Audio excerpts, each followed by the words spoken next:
메리 크리스마스. 할렐루야. 승리하신 주님을 찬양합니다. 하나님 12시 기도에 나오신 여러분을 주님의 이름으로 축복합니다. 오늘 하나님께서 우리에게 주신 말씀은 누가복음 1장 39절에서 45절까지 말씀입니다. 이때에 마리아가 일어나 빨리 산골로 가서 유대 한 동네에 이르러 사가랴의 집에 들어가 엘리사벳에게 문안하니 엘리사벳이 마리아가 문안함을 들으매 아이가 복중에서 뛰노는지라. 엘리사벳이 성령의 충만함을 받아 큰 소리로 불러 이르되 여자 중에 네가 복이 있으며 내 태중에 아이도 복이 있도다. 내 주의 어머니가 내게 나아오니 이 어찌 된 일인가. 보라, 내 문안하는 소리가 내 귀에 들릴 때에 아이가 내 복중에서 기쁨으로 뛰놀았도다. 주께서 하신 말씀이 반드시 이루어지리라고 믿은 그 여자에게 복이 있도다. 아멘. 예수님께서 이 땅에 오실 당시에 이스라엘 백성들의 상황은요, 헬라 제국에 이어서 로마 제국까지 계속 압제를 받는 데다가 로마 황제를 대신해서 유대를 다스리고 있던 헤롯 왕도 유대인 이스라엘 백성들을 매우 핍박하던 때였습니다. 이게 몸만 힘든 게 아니에요. 이스라엘 백성들로서는 말라기 선지자 이후로 선지자가 없던 때였기 때문에 그들의 영적인 컨디션도 바닥을 치던 때였습니다. 그래서 그러한 이스라엘 백성들 사이에서는 하나님에 대한 기대나 소망이 거의 사라진 때였습니다. 그런데요, 그렇게 어두운 시대에 하나님께서는 예수 그리스도를 통해서 이 땅을 구원하시고자 하는 계획이 있으셨습니다.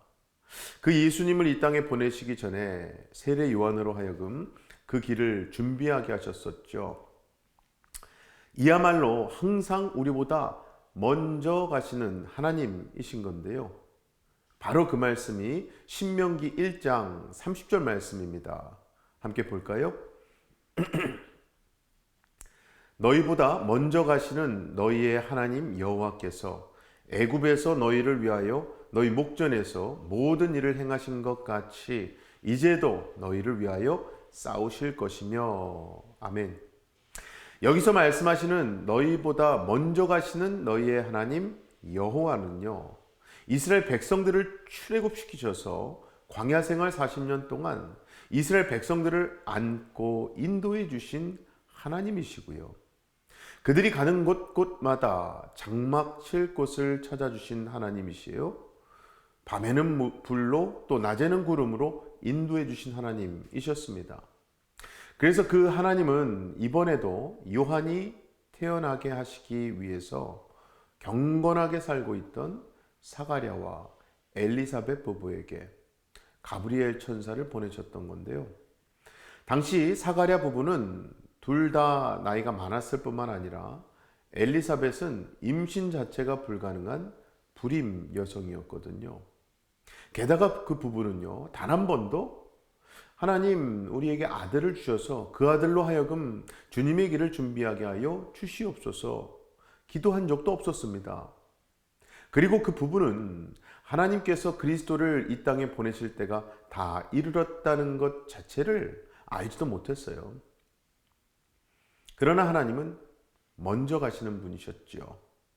그 하나님은 가브리엘 천사로 하여금 갈릴리의 시골 나사렛에 사는 마리아, 그리고 그녀와 정혼한 남편 요셉을 찾아가게 하셔서 마리아로 하여금 성령으로 인해 하나님의 아들을 잉태한 것을 알려주셨던 겁니다. 하지만 마리아와 요셉 부부도 아까 사가랴와 엘리사벳 부부와 같이 하나님, 우리 부부가 메시아를 잉태하게 하여 주시옵소서 이런 기도한 적이 한 번도 없었거든요. 아니, 어떻게 한계투성이인 한낱 인간이 무한하시고 영원하신 하나님을 잉태한단 말입니까? 생각조차 못하는 게 당연한 거거든요. 그런데 그 무한하신 하나님께서 유한한 인간 속으로 먼저 들어가신 겁니다. 그리고 오늘 본문 말씀은 그렇게 먼저 가시는 하나님을 경험한 두 여인이지요. 마리아와 엘리사벳이 만나는 모습을 전해주고 있습니다. 본문 39절 말씀 보시면 이렇게 증거하고 있습니다. 이때에 마리아가 일어나 빨리 산골로 가서 유대 한 동네에 이르러. 즉 이렇게 해서 마침내 예수님의 이야기와 요한의 이야기가 합쳐지는 건데요. 마리아가 먼저 엘리사벳이 사는 동네로 간 겁니다. 그리고 그곳은 산골 유대 한 동네라고 되어 있는데요. 이것은 거리상 마리아가 살고 있는 나사렛과는 무려 150km나 떨어져 있는 곳이었습니다. 아시다시피 이 정도 거리는요, 지금도 임산부로서 가기가 쉽지 않은 곳이죠. 그런데 마리아는 최소한 4, 5일은 걸려서 그곳에 간 겁니다. 그런데요, 사실 우리가 이 39절에서 주목해야 하는 단어는 다른 게 아니라 빨리입니다. 빨리. 이게 헬라어로 스푸데인데요. 스푸데. 서둘러서라는 의미도 있지만은 간절히, 열심히라는 뜻도 있어요. 우리 어렸을 때 소풍 가는 날이 빨리 왔으면 하고 기다렸던 기억 다들 있으시죠? 또 꿈에 그리던 이상형과의 첫 데이트를 기다리고 있다면 그날이 빨리 왔으면 좋겠다는 때, 그런 때도 있잖아요. 자, 그런 때를 떠올리면요, 이 모든 이 빨리의 의미는 물론 서둘러서의 의미도 있겠지만 무엇보다 간절히의 의미가 더 클 겁니다. 자, 그렇다면 마리아는 도대체 무엇 때문에 엘리사벳이 사는 곳으로 그렇게 서둘러서 간절하게 가보고 싶었을까요? 그 이유는 한마디로 마리아가 자신에게 행하신 하나님의 역사가 천사 가브리엘의 말처럼 친척 엘리사벳에게도 동일한지를 확인해 보고 싶었기 때문 아니었겠습니까? 여러분, 이것은 우리에게도 마찬가지입니다. 아마도 그리스도인만이 누릴 수 있는 큰 복 중에 하나는요, 주일이 빨리 왔으면 하고 생각하는 것일 겁니다. 실제로 건강하고 바람직한 교회의 특징 중에 하나가 교인들이 주일을 기다리는 거거든요. 주일 예배를 드리러 갈 때 그날 주실 말씀에 대한 기대가 있고요. 또 그렇게 받은 말씀으로 한 주일을 살아내야 하겠다는 결단도 있습니다. 이런 의미에서 우리 새누리교회는 참 복된 교회예요. 그렇죠? 많은 분들이 그렇게도 주일 예배를 기다립니다. 많은 은혜를 받고 있죠. 그러고 보면 세상에서의 빨리는 성급함이나 욕심으로 인해 그 결과가 좋지 않은 경우가 많잖아요. 하지만 하나님을 향한 빨리, 하나님을 향한 간절함은요, 우리와 동행하시는 하나님을 경험하게 해주는 통로인 것 같습니다. 할렐루야. 자, 다시 말씀으로 돌아와서요, 나사렛을 출발해서 유대 산골에 사는 엘리사벳의 집에 도착한 마리아는요, 문안 인사를 하는데 41절 앞부분을 보면 이게 보통 만남의 분위기가 아닌 겁니다. 41절 한번 볼까요? 엘리사벳이 마리아가 문안함을 들으매 아이가 복중에서 뛰노는지라. 여러분, 태 속에 있는 아기 요한이 뛰논다. 이게 어느 태 하나 움직이는 그런 자연적인 현상이었다면 성경이 이렇게 언급하지 않았었을 겁니다. 게다가 여러분, 한 번도 아니고 두 번이나 말씀하거든요. 44절 말씀도 함께 볼까요? 보라, 네 문안하는 소리가 내 귀에 들릴 때에 아이가 내 복중에서 기쁨으로 뛰놀았도다. 즉 41절과 44절 이렇게 두 구절까지 할애하면서까지 문안하는 소리가 들릴 때 아이가 뛰놀았다라고 말씀하는 것은 그만큼 성경이요, 강조하고 있다는 것이죠. 그렇죠? 그것은 한마디로 지금 이 두 사람의 만남 속에 성령님께서 역사하고 계시다는 사실을 강조하고 있는 겁니다. 그러니까 이 장면은 단순히 두 임산부의 만남이 아니라 요한과 예수님의 만남을 말하고 있는 것이고요. 그 요한의 사명은 주님의 길을 준비하고 사람들에게 그 길 소개하는 것이었잖아요. 그래서 실제로 요한은 나중에 자기 자신을 가리켜서 나는 광야에서 외치는 자의 소리라고 했었죠. 그렇죠? 이것을 또 다른 말로 하면은 구약과 신약이 만나는 것이라고도 할 수 있는데요. 왜냐하면 요한은 구약의 문을 닫는 마지막 사람이고요. 우리 예수님은 신약의 문을 여는 첫 분으로서 나시고 계시는 것이기 때문에 그렇습니다. 그래서 결국 이 장면은요, 여러분, 구약과 신약의 분기점이 됩니다. 즉, 비록 겉으로 보기에는 무명의 여인들의 만남이고요. 또 제사장의 아내와 목수의 아내와의 평범한 만남입니다만 사실은 이 만남이 인류의 역사를 BC와 AD로 나누는 역사적인 만남이 되는 겁니다.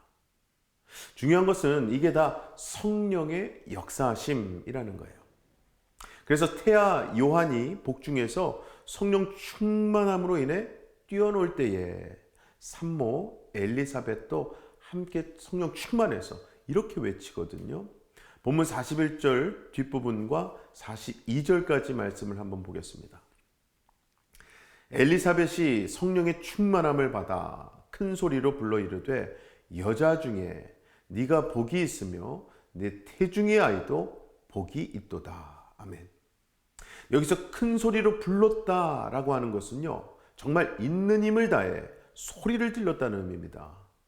여러분 아시다시피 보통 임산부는요 그렇게 큰 소리를 지르지 않습니다. 왜냐하면 태아에게 크고 작은 영향 줄 수 있기 때문이죠. 그럼에도 불구하고 엘리사벳이 그렇게 큰 소리를 지른 것은 성령님께서 능력으로 덧입혀 주신 것에 대해서 그만큼 감동하고 감격하고 있다는 것을 의미합니다. 도대체 이때 엘리사벳이 무엇에 대해서 감격을 하고 그렇게 큰 소리를 질렀을까? 42절을 다시 보시면요, 이렇게 되어 있습니다. 큰 소리로 불러 이르되 여자 중에 네가 복이 있으며 내 태중의 아이도 복이 있도다. 여러분 이 표현은요 원어적인 의미로는 최상급을 뜻합니다. 즉 마리아 당신이 세상에 있는 여인들 가운데서 가장 복되고 또 당신의 뱃속에 있는 아이는 세상의 아이들 가운데서 가장 복이 있는 사람입니다 라고 말하고 있는 거예요. 어떻게 이러한 찬사가 가능했겠습니까? 43절 말씀이 이렇게 증거해요. 43절 볼까요? 내 주의 어머니가 내게 나아오니 이 어찌 된 일인가. 그러니까 지금 엘리사벳은 마리아를 부르는데 내 주의 어머니라고 부르고 있는 겁니다. 일단 아셔야 할 것은요, 엘리사벳과 마리아는 나이로 보나 신분으로 보나 많은 차이가 있다는 사실입니다. 일단 엘리사벳은 출산 정년기를 오래전에 지나 나이가 많았어요.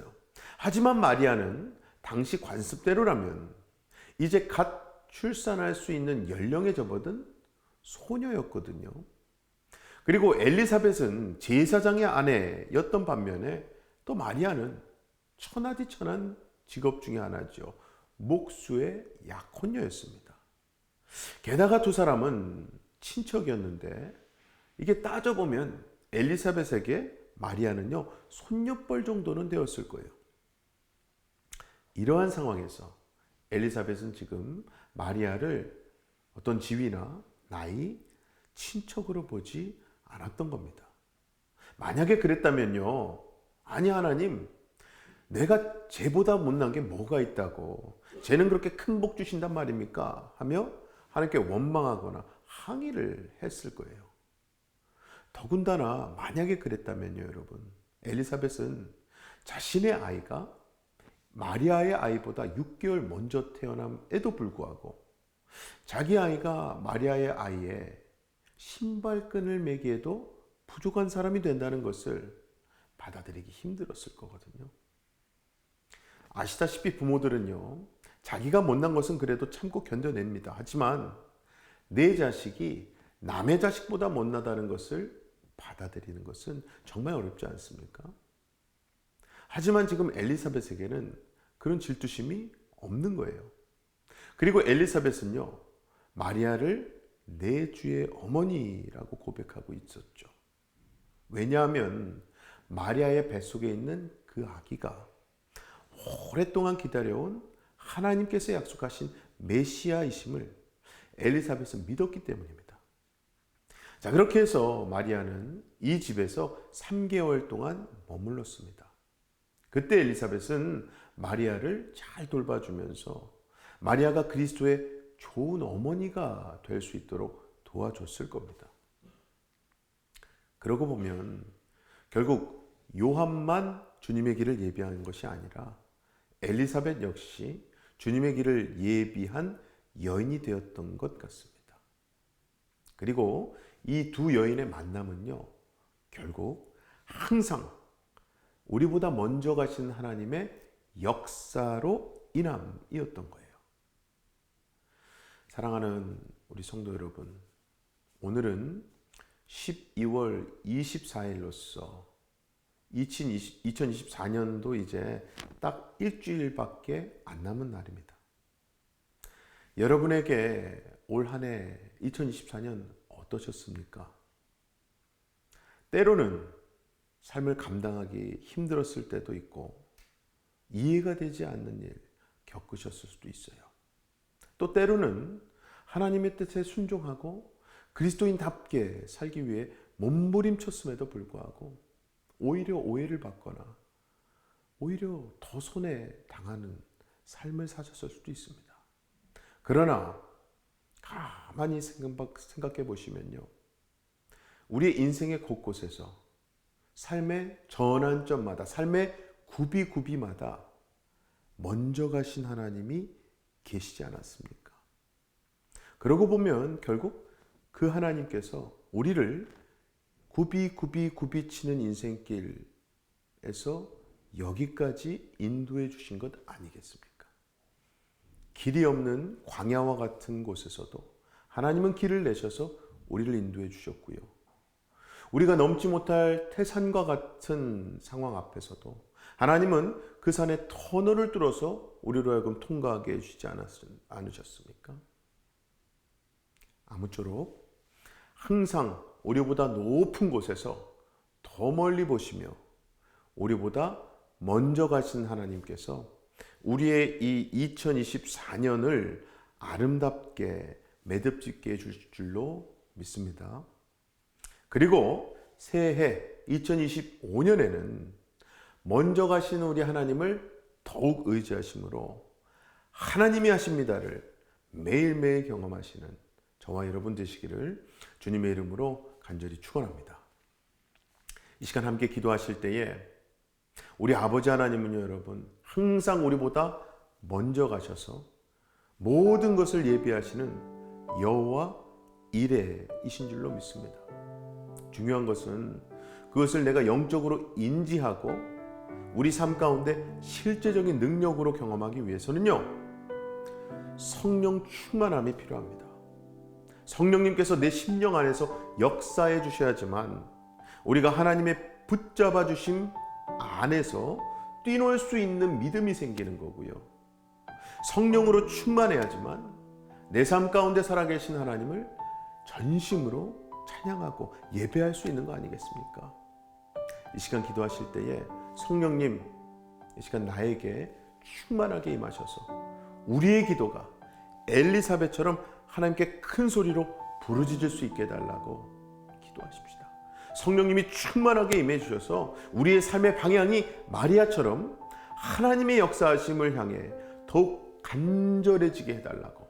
그래서 여러분, 우리가 가지 말아야 할 것, 하지 말아야 할 것을 단호하게 끊어내고 가야 할 것, 해야 할 것은 끝까지 해낼 수 있게 해달라고 우리 기도합시다. 함께 기도하겠습니다. 아버지 하나님 감사합니다. 하나님 은혜로 오늘 주신 말씀으로 우리가 지난 한 해 신묘막측하게 역사하셨던 하나님의 인도하심을 돌아봅니다. 우리 삶에 굽이 쳤던 모든 전환점과 또 통과 지점마다 하나님이 계셨음을 고백합니다. 항상 우리보다 먼저 가신 하나님께서 모든 길을 예비하시고 우리와 함께 함께 하셨음을 고백하며 감사드립니다. 아버지, 오늘 주신 말씀처럼 우리도 예수님의 길을 미리 예비한 데 쓰임받았던 이들처럼 우리의 삶 또한 하나님의 뜻에 합당하게 쓰임받기를 간절히 원합니다. 그것을 위해서 성령으로 충만케 하여 주시옵소서. 세상 것들로 내 욕심으로 내 삶을, 내 심령을 채우지 않게 하시고 오직 성령으로 충만케 임하셔서 하나님의 뜻을 이루어가는데 쓰임받을 수 있는 우리 모두가 되게 하여 주시옵소서. 그리하여 하나님께 기쁨이 되는 삶 살게 하시고, 이번에 성탄절을 맞이하면서도 그저 세상 기준으로 기뻐하는 메리 크리스마스가 아니라 진정 우리에게 생명 되시고 구주 되시는 예수님을 찬양하고 기뻐하는 마음으로 진정한 메리 크리스마스가 울려 퍼지는 성탄절, 그리고 하나님이 하십니다의 비전을 바라보고 성령 충만함으로 그것을 경험할 수 있는 새해가 되게 하여 주시옵소서. 다음으로 우리 새누리교회 위해 기도하실 때에 우리 송경일 담임 목사님 위해서 영육간에 강건하시고 성령과 지혜로 충만하실 수 있도록 기도해 주시기 바랍니다. 또 목사님과 함께 우리 교회 세워나가는데 부름받은 우리 목사님들, 하나님께서 영육간에 강건함으로 성령 충만함으로 함께 해달라고 모든 평신도 리더십들 하나님께서 세워주신 만큼 필요한 능력과 지혜 해달라고 기도해 주시기 바랍니다. 특별히 여러분, 앞으로 일주일은요 올해의 마무리를 짓는 기간입니다. 그리고 그 끝자락에 있는 31일에는 송구영신 예배가 있고 이어서 신년 특세가 있습니다. 우리 시간 올해 잘 마무리 질 수 있도록 또 송구영신 예배와 신년 특세 위해서 하나님께서 주신 말씀으로 승리할 수 있는 하나님이 하십니다 해를 준비하고 맞이할 수 있는 시간 되게 해달라고 우리가 다 같이 함께 기도하겠습니다. 기도합니다. 아버지 하나님, 감사합니다. 하나님께서 예수로 새롭게 된 우리 새누리교회 허락하시고 지금까지 신묘막측하신 은혜로 이 북가주에서 진정한 부흥을 꿈꾸게 하시고 또 그 부흥의 역사에 쓰임받게 하시니 감사합니다. 아버지, 그 모든 역사 가운데 귀한 역할을 감당하고 그 비전을 제시하고 인도하고 계신 우리 담임 목사님 여기까지 강건함을 주시고 성령으로 충만케 임하셔서 모든 하나님의 사명 끝까지 감당해내게 하여 주시옵소서. 특별히 그 사명 같이 감당하라고 부름받은 모든 부목사님들 하나님 더욱더 의지하고 여기까지 강건함을 주셔서 끝까지 그것을 감당해낼 수 있도록 도와주시옵소서. 우리 모든 평신도 리더십들, 각 사역을 맡고 계시는 팀장님들이나 팀원들, 또 교육부 선생님들부터 해서 모든 교육자들과 또 우리 목장을 섬기고 있는 모든 목자분들, 정말 곳곳에서 섬김의 리더십을 위해 예수님의 제자된 삶을 위해 부름받은 그 자리에서 충성을 다할 수 있도록 그들을 붙잡아 세워 주시옵소서. 특별히 일주일밖에 안 남은 올 한 해 하나님 안에서 잘 매듭짓게 하실 때 에베네셀 하나님을 찬양하고 감사하는 시간 되게 하여 주시옵소서. 무엇보다 하나님이 하십니다의 새해를 바라보고 하나님 더욱더 기도로 깨어있게 하시며 무엇보다 송구영신 예배 통해서 정말 옛것을 보내고 새것을 바라보고 비전을 품을 수 있는 예배 되게 하시며 무엇보다 또 신년 특별 새벽 기도 통해서 하나님 앞에 기도의 자리로 말씀 붙들고 시작하는 새해가 되게 하여 주시옵소서. 마지막으로 우리 주변에 힘들어하고 있는 환우들 계십니다.